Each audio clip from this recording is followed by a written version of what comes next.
IT consultant seeking a new opportunity? We offer job placement services for US citizens, green cards, EADs, and visa holders.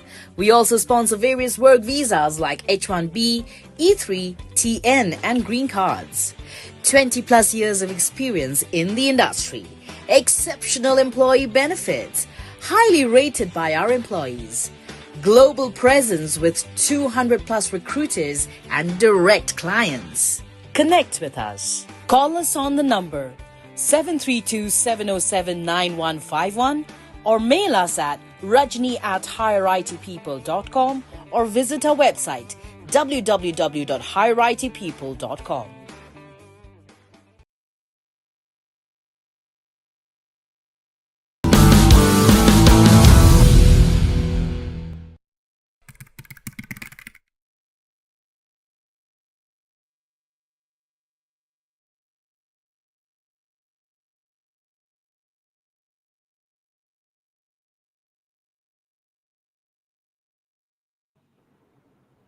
Hello and welcome to Immigration and Jobs Talk Show. I'm your host Rajni Pereira, and before I move ahead with the rest of the details about today's show, let me read out this very important disclaimer that is there on the screen. By watching our videos, you agree and understand that the information provided by our experts and attorneys, including comments and replies from users, is not legal advice. Use of information is at your own risk. Now, welcome back, everyone, to Immigration and Jobs Talk Show. I'm your host, Rajni Bharara, and today we again have a very special guest. Joining us, none other than Cátia Pereira Baptista, an esteemed immigration attorney with a wealth of knowledge on Portugal's passport path. In our first episode, we delved into the basics of Portugal's visa options, but today we are taking it up a notch. Yes, we are diving into the pending questions and the intricacies and the latest updates about Portugal's passport path in our episode 2. So, well, let me tell you a bit about Cátia. About Cátia, her journey in law began over a decade ago, culminating her role as a team leader and associate lawyer at Keadu Guerrero, where she has been instrumental in the immigration department since 2023. Recognized for her exceptional contributions, Cátia has been honored with prestigious awards such as the Litigation Expert of the Year in Portugal.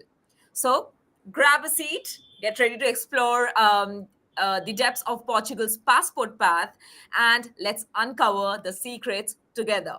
But before, let me welcome the very beautiful Cátia to our show. Cátia, once again, welcome back. Hi, hello. You're very kind in your words. It's so good to be back, and I hope I'm here to clarify and answer all our viewers' questions and help everybody to understand the Portuguese path to passport.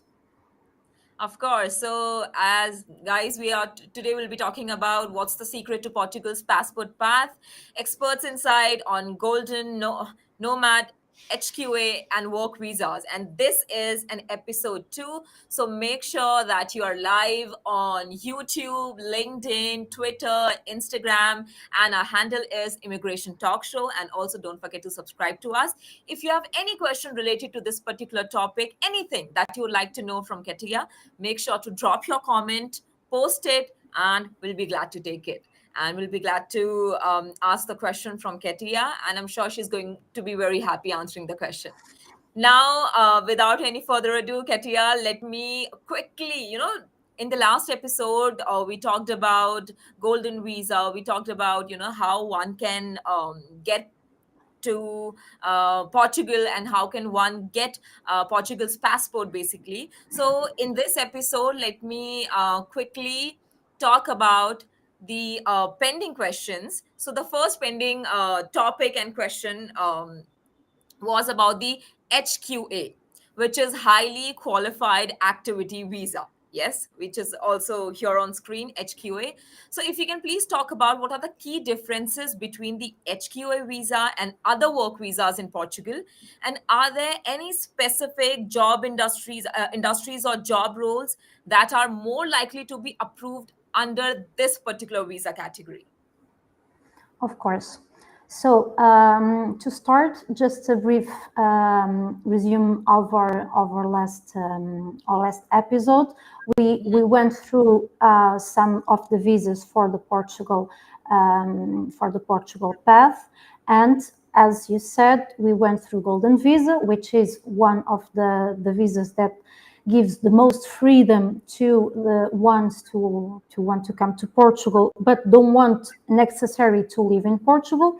So the work visas are one of the types of visa that workers can choose from to come to Portugal, and starting with the high qualified, well, as the name states, it's for high qualified workers.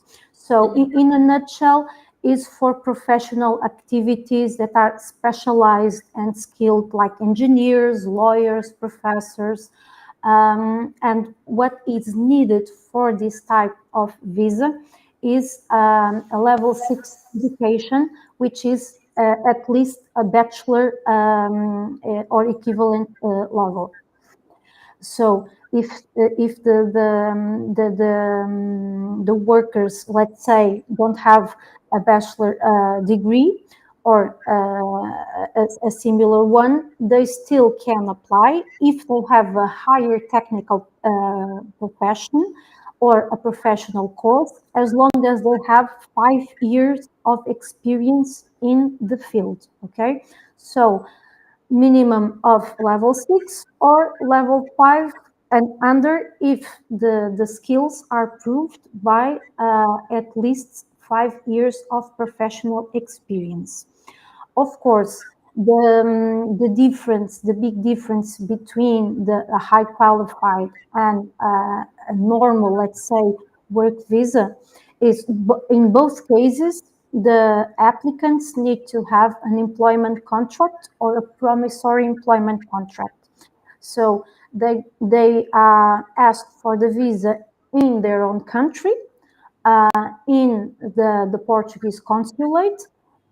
They join the documents for requesting the visa, and afterwards it will be granted or not. The high qualified, it needs to check those boxes that I told, the level 6 of qualification. And for the other working visas, they don't need, of course, this type of qualification. Anyone can apply as long as they have a promissory contract. Okay, so this is the main difference between the high qualified and the other work visas that we have now in Portugal. Of course, if you are a high qualified worker, our country, Portugal, needs lots of qualified workers because we have many young workers that are moving away from Portugal, that want to work abroad, and we are a country that we have very specific manufacturers that are being brought here to Portugal precisely because it's a so attractive country, and we have lots of needs for these types of high qualified. Of course, it's easier and much more quicker process, a high qualified visa, than a regular work visa, because the regular work visas, they are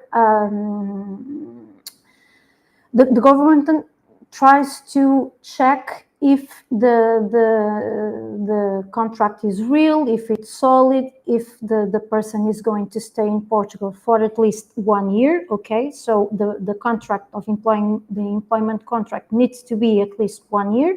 Of course, if it's a high qualified, the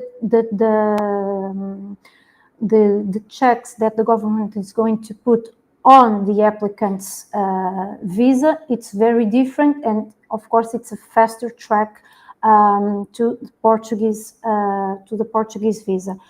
Both these visas, and this is very important because they both are a path to citizenship if the applicant chooses so. So after 5 years in Portugal, both of them qualify for citizenship or permanent residency, as long as for those 5 years the person keeps working in Portugal and everything is up to code.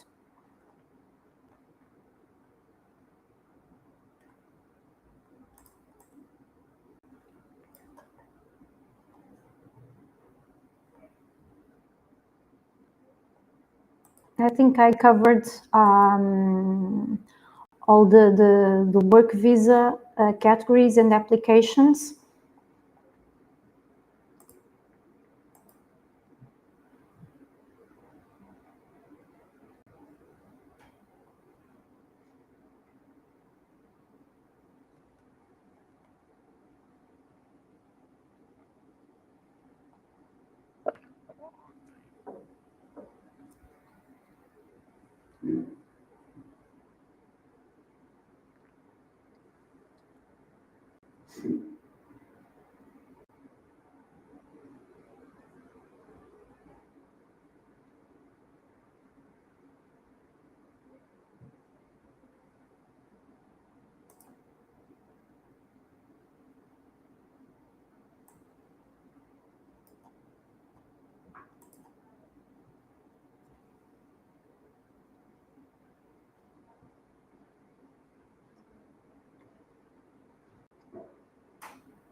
Hi, Katia. We are back. I'm so sorry about the technical issue that we faced in between. I'm really sorry about that. But now that we are back, let's continue. You were talking about you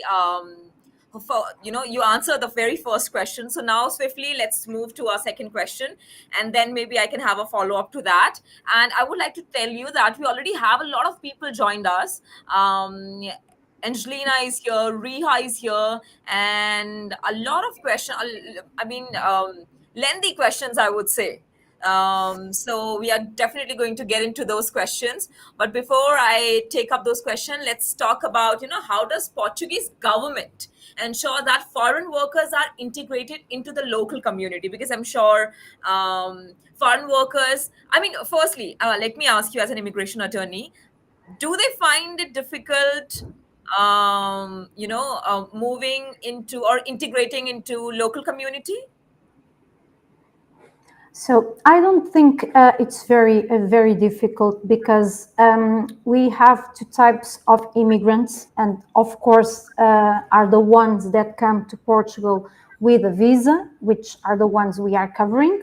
So you come to Portugal, you have a contract or a promissory contract. When you apply, you already have a place to live, and the community is very engaging. Okay, I would say we are right now a melting pot, because we have most of the population speaks English, which is in one way or on the other. I think workers normally speak a little bit of English, so it's very easy to communicate. And we have local communities of every sort of immigrants. So here, for example, here in our law firm, we have Portuguese, Brazilian, Chinese, Ukrainian, Russian workers. So we don't normally, the companies don't discriminate. We are very engaging with the community, and we grew up with immigrants, so we are very accustomed to have foreigners along us. Of course, we have another reality, which is the ones you see in the news, which are the illegal immigrants that come to Portugal without a house and without a working contract. Of course, our government tries to do the best to keep everybody safe and fed, and of course with a roof over their heads. But it's a process that it's evolving very, very quickly. So we are trying to be and do our best with all we have. But with foreigners that come to work, don't face any problem in the integration in the Portuguese community. Well, I absolutely believe you because, just by having a conversation with you, I can very much believe this that, Portuguese people are really nice and are very welcoming. Uh, Yes. right. But if I talk about the government, Katia, so how does the government ensure that the foreign workers are integrated into the local community? Is there a program or is there something that that the government specially do for the foreign workers? Yes, normally the programs and the tax itself are more beneficial for foreigners than for us Portuguese,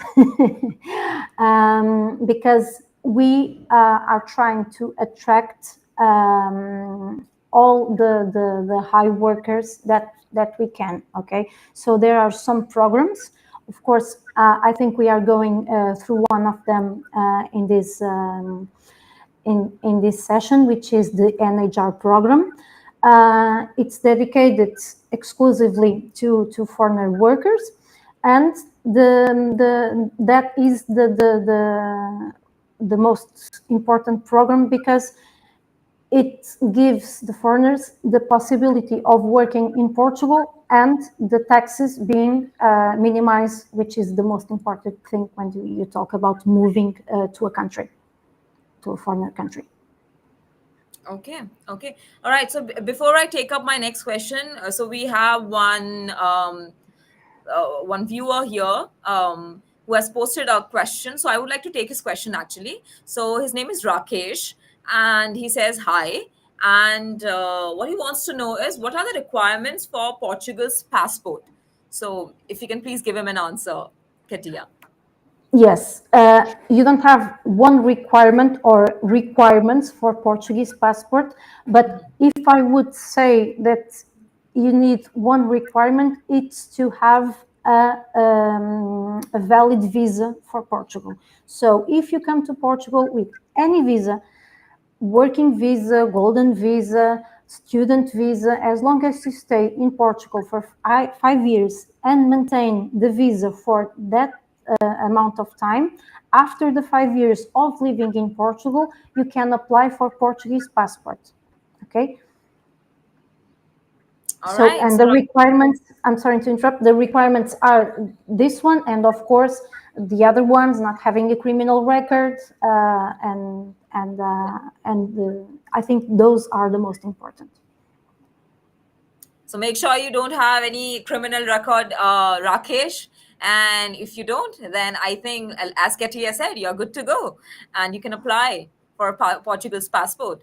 Now, I hope you've got the answer. Thank you so much for your question, Rakesh. Now, Katia, I would like to come back to discussing work visas. This time, now, I would like to take this opportunity to talk about D1 work visa.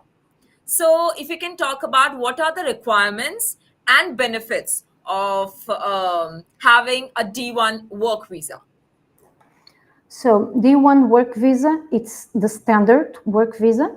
So anyone that has a working contract or a promissory contract for at least 1 year for a Portuguese company here in Portugal can apply. Okay. The requirements are afterwards registering in our social security. We have our minimum wage, which is 820 euros at the moment.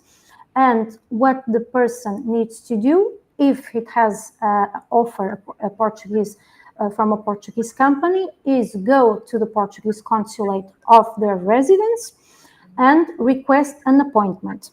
After that appointment, normally the consulate has 60 working days to go through all the documents and stamp the passport on the applicant's visa. After they have the visa, come to Portugal, and they have another schedule appointment here with the border officers, and then it has the applicant has the visa. What does the applicant need? Needs the working contract or promissory working contract, needs to have an address in Portugal. It's very important because it cannot be Airbnb or something that is not very tangible. So it needs to be a rental contract or buy a property. If that's the case, they are good to go. And needs to prove that they have the means to live in Portugal. Normally, the government requests a minimum of 10,000 euros in a bank account. If these requirements are met, and of course the criminal record, this is for all the visas. If these criteria are met, the applicant is good to go, and as long as it has here a promissory contract of work, he can come. And as I told before, he can also apply for citizenship, the passport, after 5 years being here in Portugal. All right, amazing. Thank you so much for answering the question, Katia. And now that you have mentioned citizenship, let's talk about dual citizenship. So this other question that I have for you is about actually citizenship only. So I'm glad that you mentioned citizenship in your answer. How, by obtaining work visa, how can foreign workers also apply for citizenship, right? And then talking about dual citizenship, so are there any if you can walk us through if there are any specific consideration or requirements for individuals who wish to retain their original citizenship while obtaining Portuguese citizenship?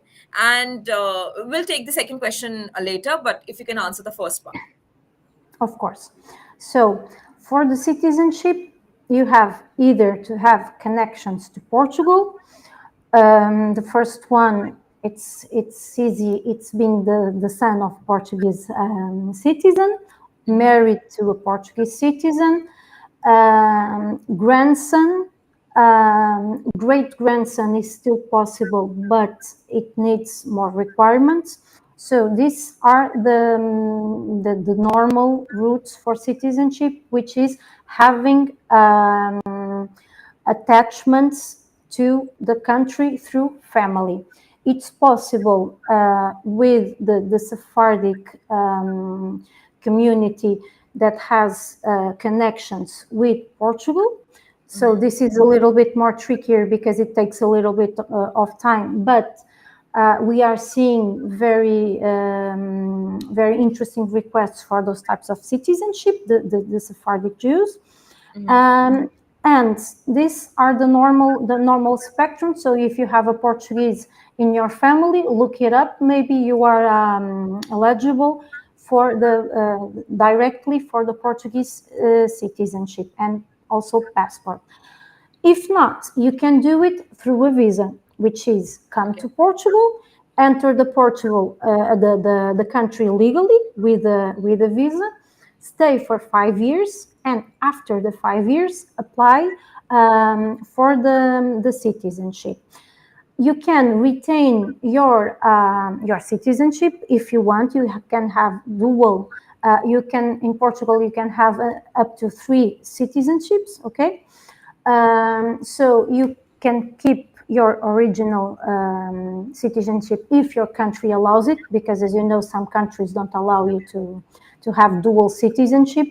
But in Portugal, you are fully allowed. You can keep the one you have, and you will have 2 passports. When you want, you use the Portuguese passport, and when you don't want, you use the other country's passport. So it's very easy. Doesn't have any implications on anything.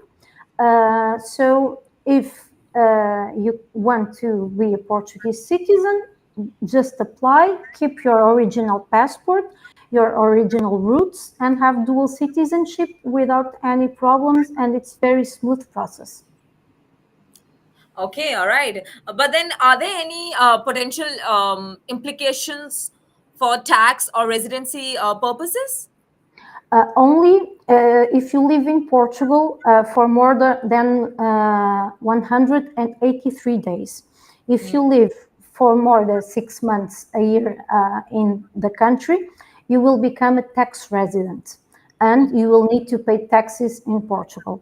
Most of countries have the agreement of for not going to double taxation, so you will not be taxed for your income in Portugal and in your country, so you only be taxed for the difference of the amount. But if, let's say, you come to Portugal, you apply for citizenship and want to move away from Portugal, if you don't spend here the 6 months, you don't become a tax resident, and you won't have to pay taxes in Portugal. So there is no implication as long as you are not working, of course, and living in Portugal. And residency, it's the same purpose. You can live in Portugal, or you can become a Portuguese citizen and use your Portuguese passport to move freely on European Union, because after you have a European passport on the European Union, you don't need, if you want to move there, work there, study there, you don't need a visa. You just register as an European person, and it's a very simple process. You don't need any kind of bureaucracy. It's just register, and it's the beauty of our passports and the European Union passports, because you can work and move freely in Europe. All right, all right. Thank you so much for taking that up, Katia. But also, before I move, I'm getting a lot of viewer question, and please, I'm really sorry. I definitely will be taking up your questions, guys. I would just like to say that please wait for a bit. And if you directly want to get in touch with Katia, so what you can do is you can give her a call at +351 213 717 000. I would like to repeat the number: 351 213 717 000. Her email is cbaptista at cayaduguerrero.com, which is spelled as CBAPTISTA at CAIADOGUERREIRO.com. Well, her email is that, and if you want to check her website out, so you can also visit our website, which is www.cayaduguerrero.com. And now I would like to talk about, I would definitely like to take these questions, Katia. But before I move into that, I would actually like to talk about, language requirements also, because I think language is often a very crucial factor in citizenship process, right? Yes. So, yeah. So I would like to know from you if you can please elaborate on the language proficiency requirements for obtaining Portuguese citizenship, particularly for those who are not native speakers. Yes. So everybody is under the impression that Portuguese is very difficult. It is not. But if you are married with a Portuguese citizen, the language requirements do not apply. If not, if is for a normal visa, a person that lives here in Portugal for 5 years, the level is A2. It's very basic. The most basic one, it's A1. This one, the test is A2, but still very basic, okay? It's very easy to learn to speak Portuguese, because these types of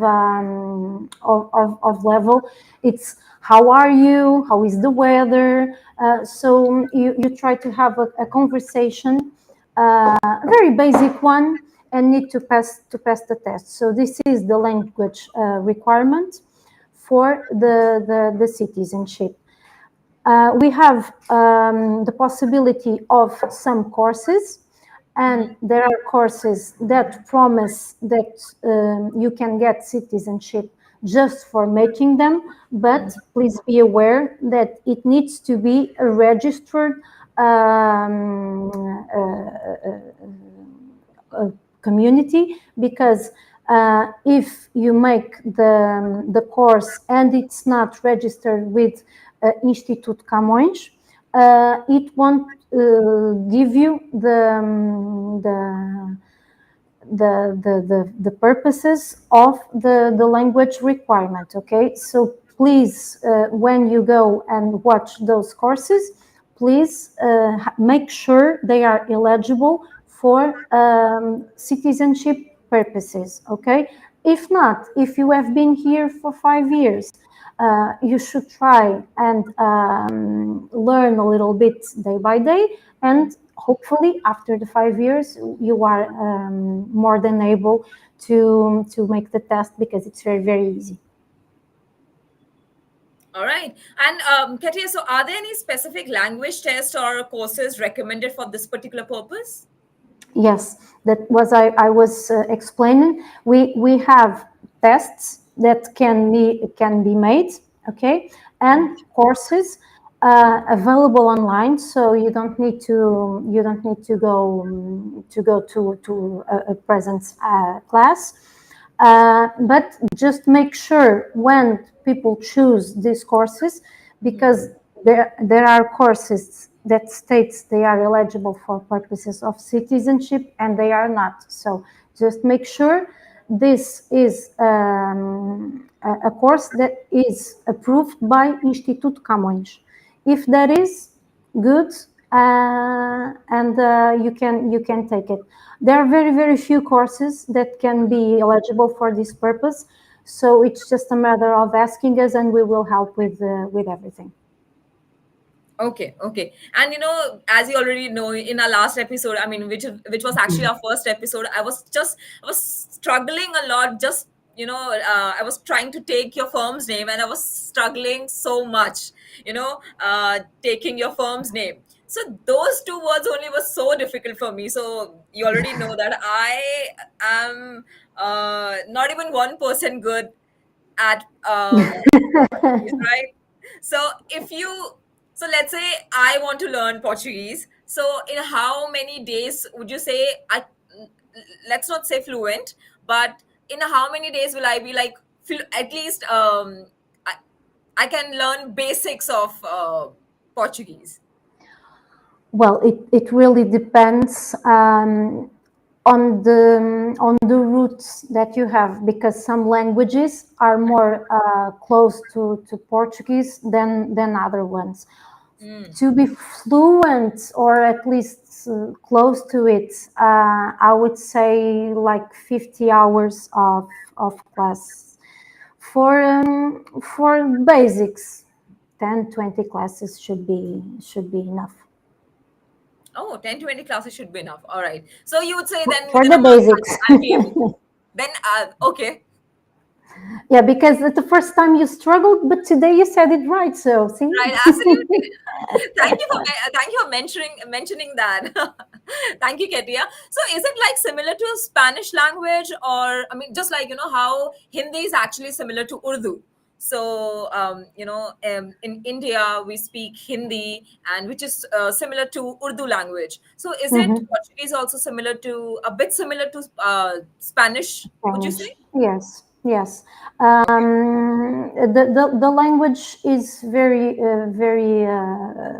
close to Spanish, and if you go near the border, the Portuguese and the Spanish come together, and it's only a mess of a language, but we all understand very well. If Spanish people talk slowly, we understand, and vice versa. So it's not the same language, but they are very close. The same with the French, Italian. Although they are similar, they are of course very different in the vocabulary. But if we talk slowly, we can understand each other. Normally, we talk all of us very fast, so it's very difficult. But it's for Latin Americans, for example, it's very easy for them to catch up on Portuguese, because the words are very similar. So you say so you would say the roots are the same basically. Yeah. All right. Thank you so much for answering that question, Katia. On that note, let's quickly go for a break. And after the break, we'll address the audience's question.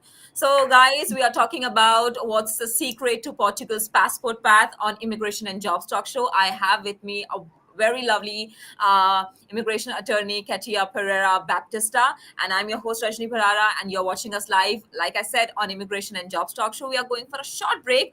Don't go anywhere. Stay tuned. We'll be right back.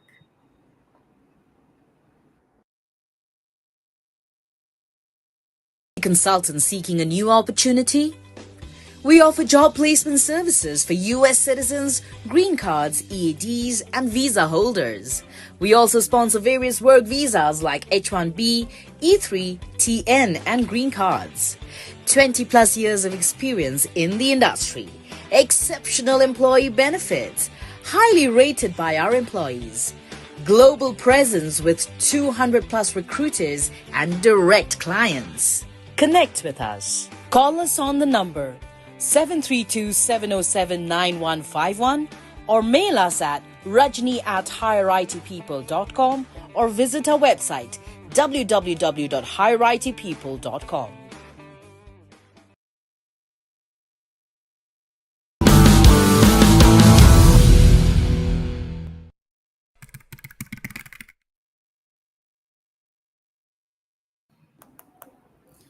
Welcome back to Immigration and Jobs Talk Show. I'm your host, Rajni Bharara, and today we are discussing what's the secret to Portuguese passport path with none other than Cátia Pereira Baptista. And now it's time to take audience's question, because I'm sure the audiences are really, really waiting for their turn and for their questions to be answered. So, Katia, before the break, we were actually talking about, Portuguese language. So, a viewer actually was watching us live and has sent us a question on my WhatsApp. And he actually wants to know about it. The question is about language. So he says, so is an applicant for a TN visa who is working on an application from Mexico is more capable to getting a Portuguese visa easily as the language is similar? From my experience, it's easier to catch up Portuguese, yes, because the language are very similar. I would say that the applicants, the difficulty they have the most, it's not the vocabulary, it's the pronunciation, okay? Right. And the Mexicans, for example, already have the pronunciation, so it's just a matter of the vocabulary, and in many situations, it's the same words. So it's fairly easier for a Mexican to engage in Portuguese language than a North American, for example. Right. So the answer is yes. Thank you so much for your question, though. Let's now take up Angelina's question. So Angelina says, what are the minimum investment thresholds for the Golden Visa program, and which option is most popular? How long does it typically take to obtain a Golden Visa from the time of application? I think we already have discussed about these questions, about Golden Visa and these kind of questions in our first episode. But still, Katia, I would still like to, you to take it. Yeah, very, very quickly. So minimum amount 250K, but it's a donation, investment in funds, which is the most popular, 500K. And the normal amount of time, I would say between 1 and 2 years length. So if you need more information, please contact me. But in straight lines, this is it. All right. Thank you so much. Thank you so much for your question, Angelina. I hope you have got the answer. And let's quickly move to Riha's question. And Riha says, how does Portugal navigate the delicate balance between attracting foreign investment and talent through its visa programs while ensuring social cohesion, inclusivity, and equitable access to opportunities for its own citizens and residents? This is an interesting question. Yeah. Yes, and a tough one.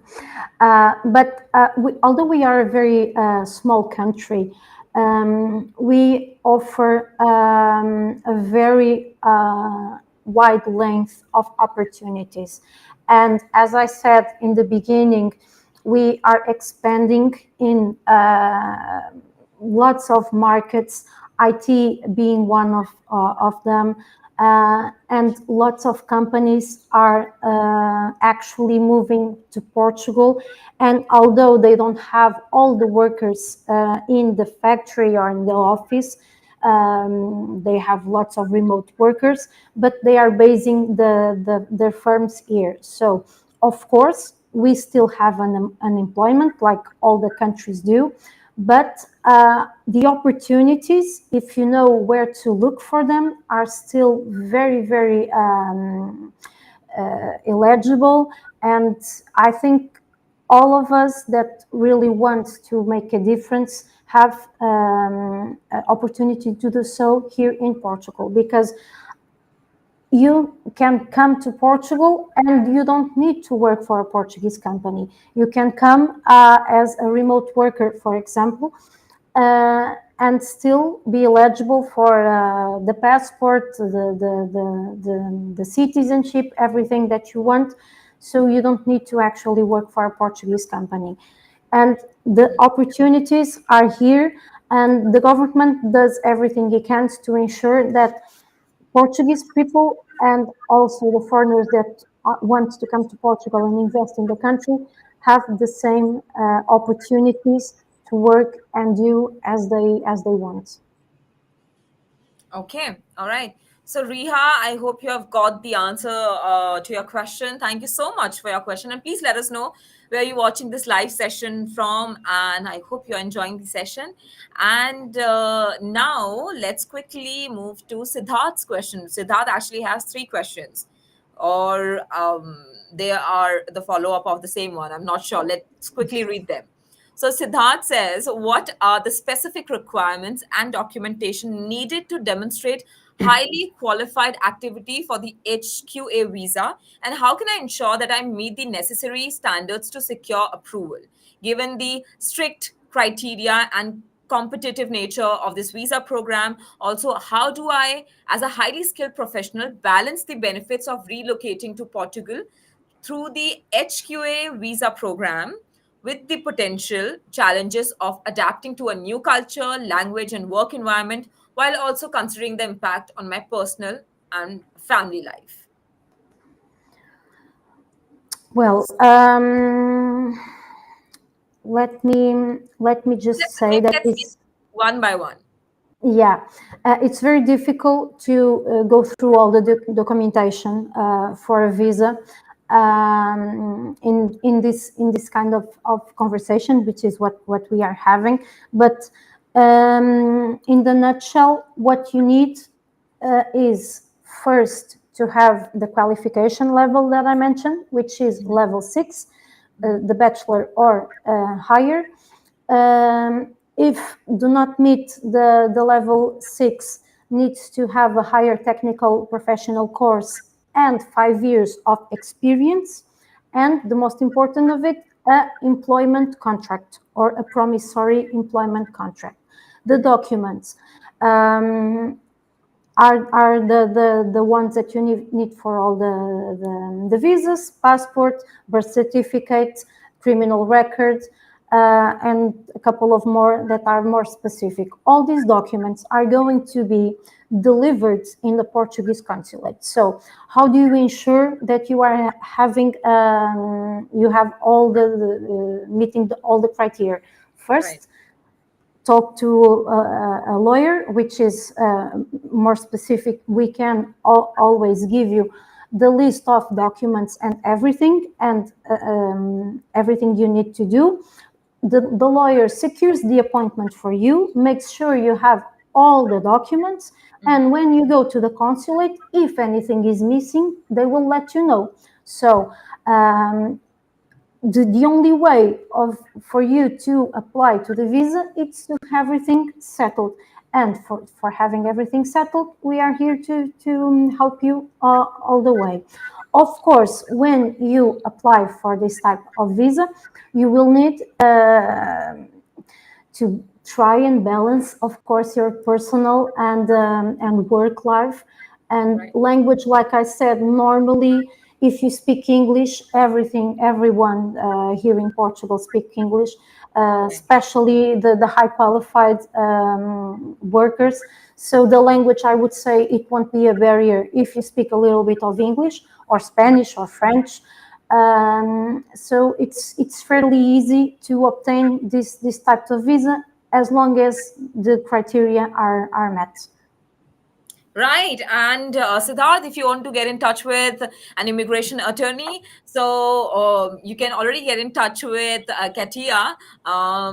She has answered your question, and I'm sure she's going to help you with your whatever problem or issue that you are having obtaining the Portugal's passport. So you can connect with her. You can give her a call at +351 213 717 000. I repeat the number +351 213 717 000. Her email is cbaptista@queaduguerreiro.com. You can also visit our website, which is www.queaduguerreiro.com.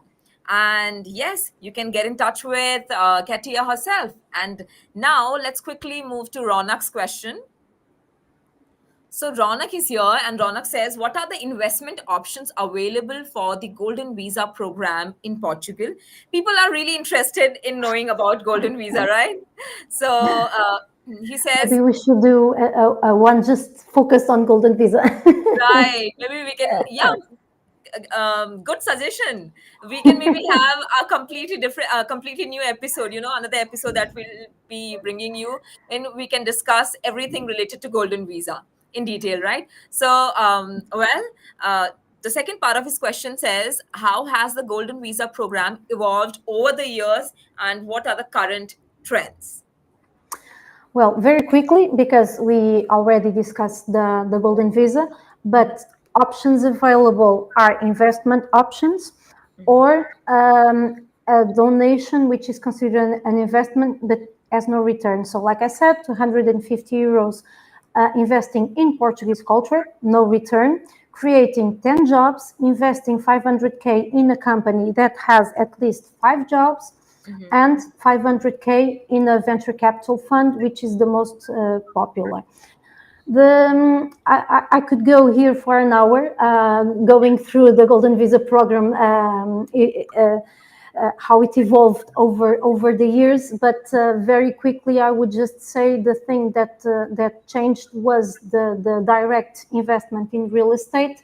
But as the investors know, they were already engaging with the venture capital funds that invested the money in real estate, so it didn't change all that much. But this is very, very interesting for me, and of course for the viewers as well. But we could go on for hours talking about the trends. Maybe not in this episode. In the next episode, we'll go.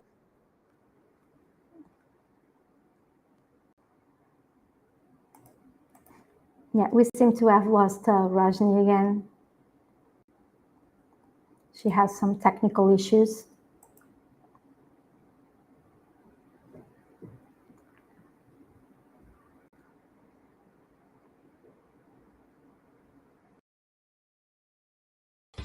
Are you an IT consultant seeking a new opportunity? We offer job placement services for US citizens, green cards, EADs, and visa holders. We also sponsor various work visas like H-1B, E3, TN, and green cards. 20 plus years of experience in the industry. Exceptional employee benefits. Highly rated by our employees. Global presence with 200 plus recruiters and direct clients. Connect with us. Call us on the number 732-707-9151 or mail us at rajni@higheritpeople.com or visit our website www.higheritpeople.com.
Well, again, really sorry about that, Katia.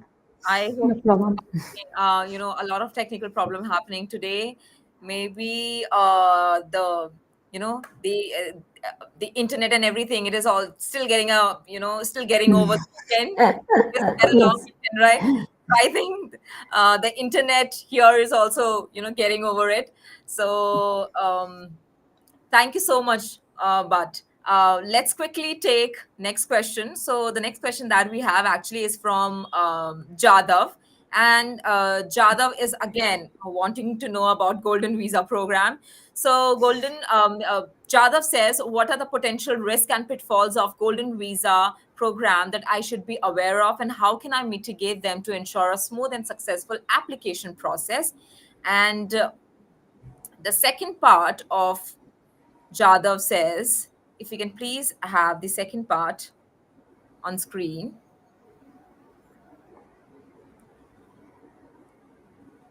I'm not sure what's wrong. Okay. He says, considering the program's complexities and ever changing regulations. Yes, if you can please answer this. So, very quickly, the risk, of course, it would be not for the, I would say, for the golden visa itself, because the risk always falls on the investment. As any investment, it's not risk free. So, personally, in our office, we have over 8,000 golden visas submitted, because we started in 2013 when the program opened. And if the lawyer know what it's doing, the risk of you not getting the golden visa is very, very low. The risk of the investment, of course, it will depend on how much you can gain, because the higher the risk, the higher the gain, of course. If you don't want to risk the investment as much, you invest in a lower risk fund. And I would say you wouldn't have any problem, because none of the clients have had problems with the investment. So with the visa, if you have all the documents, everything is up to code, and of course, normally we do a briefing on the documents before submitting them, I would say you wouldn't have that big a risk, considering the visa itself. And the changing regulations, well, we only had one major change in the last 11 years. So I would say we are I think the only thing that can change is for the better and not the worst, because the Portugal government, it's not going to end the golden visa. What it ended was the real estate investment, but still lots of options available, and we don't see and don't hear anything about changes in the near future. Okay. All right. So, Jadav, I hope you have got the answer. Thank you so much for your question. Let's quickly move to Sonam's question. So, Sonam is here, and Sonam says, how does Portugal strategically position itself as a global destination for investors seeking not only golden visa, but also nomad visa, high qualified activity visa, and other work visas? And what synergies exist among these different visa programs? Well, our strategy is, of course, not as much as attracting the investors, because we know we are a very attractive country. But of course, we are part of European Union. We are a very secure country. We have sun almost all year long. So I would say this would be the high points of the Portugal investors that are seeking not only golden visa, but other kinds of visa. Normally, what happens is a golden visa seeker, it's interested in the visa itself and doesn't want to live in Portugal. So it's very different for the other types of visa, the nomads, the high qualified work visas, because those are visas for the ones who actually want to come to move to Portugal. Right. And I would say these ones are the ones that attracting people to the country. The golden visas are attracting, of course, the investment, but this is very targeted to other companies, so not so much comparable in these types of visas, because in the end of the day, it's a big difference whether you want to live in Portugal or not. Very briefly, I would say that's it. All right, all right. So so now I think in our next episode we're already going to discuss, golden visa in details. So if you have any more question, you can, definitely post in our next episode. But for now, thank you so much for your question. I hope you have got the answer. And well, Sharma is also here, Sharma G, and he says any restrictions or limitations on the type of property that can be purchased for the golden visa, again, golden visa, what happens if the value of investment drops below the minimum threshold during the visa period? So, like I said, the property itself, it cannot be acquired for golden visa. So this was one of the changes. It's happening through all golden visas programs in Europe. They are ending the real estate option, okay? But still, not the real estate directly, but okay, you have an investment and it drops below the minimum for the golden visa purposes. What matters, it's the initial investment. So you need to prove that you invested 500K. If the market dictates that your investment is now under 500K, that doesn't impact at all the visa, because what matters, it's the investment that was made and not the value of the investment. Right. Okay, all right. Thank you so much for answering the question, Katia, and thank you so much, Mr. Sharma, for writing, or posting your question.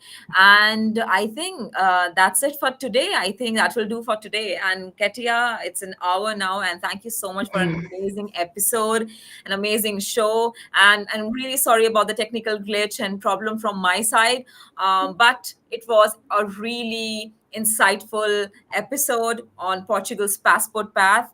And like you already suggested, in our next episode, whenever you come back, whenever that you have time, we are going to talk about golden visa in detail.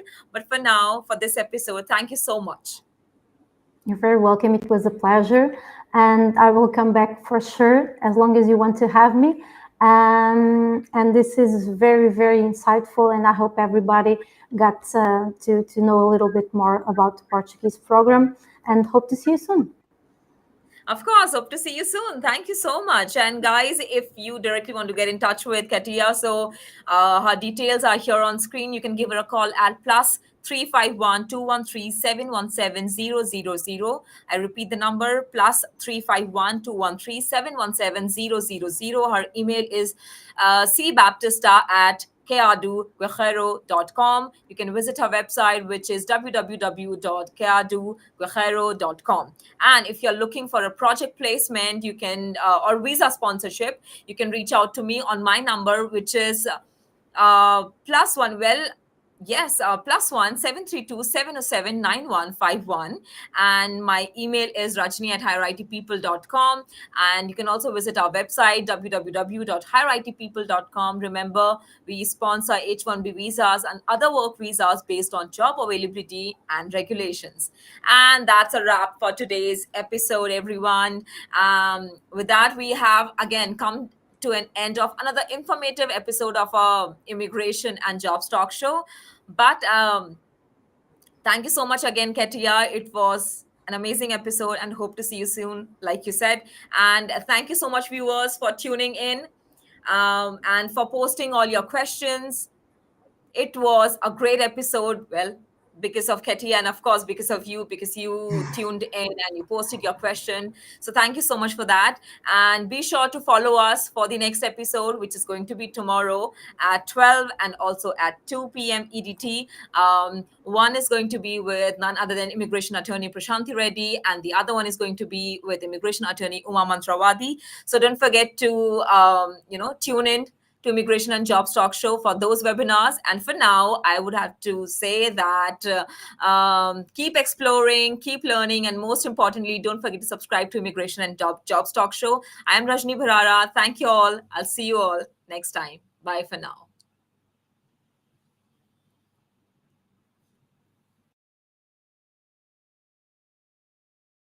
Consultant seeking a new opportunity? We offer job placement services for US citizens, green cards, EADs, and visa holders. We also sponsor various work visas like H-1B, E3, TN, and green cards.